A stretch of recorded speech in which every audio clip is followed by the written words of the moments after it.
दोन मॅट्रिक्सचं जेव्हा आपण मल्टिप्लिकेशन करतो तेव्हा नेहमी पहिल्या मॅट्रिक्सच्या रोने हे दुसऱ्या मॅट्रिक्सच्या कॉलमला मल्टिप्लाय करायचं असतं।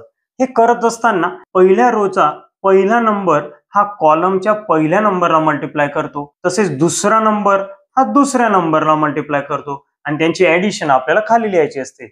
जसे की जेव्हा हा इथे मल्टिप्लाय करेल त्यावेळेस 3 4s are 12 plus 2 5s are 10 असे आपल्याला मिळते। पण अजूनही एक कॉलम तिथे बाकी आहे, त्यामुळे तोच रो हा दुसऱ्या कॉलमला मल्टिप्लाय करेल आणि जे आपल्याला आउटपुट मिळेल ते स्पेस देऊन याच रो मध्ये आपल्याला कंटिन्यू लिहायचं असतं। जसे की 3 0s are 0 plus 2 1s are 2 आणि जसे कॉलम संपले आपण ह्या मॅट्रिक्सला क्लोज करत असतो।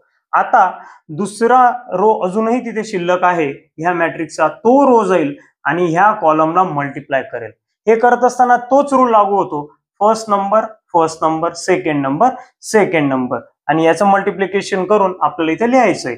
जसे की 9 4s are 36 plus 1 5s are 5 again space and now the last column 9 0 0 plus 1 into 1 is 1 आणि यांची आपण ऍडिशन केली जी आपण कॅल्क्युलेटर मध्ये सहजरित्या करू शकतो, तर आपल्याला मिळणार आहे 12 प्लस 10 22, इथे 0 प्लस 2 2, 36 प्लस 5 41 and 0 प्लस 1 1 हे आपलं फायनल मॅट्रिक्सचं प्रॉडक्ट मिळालं।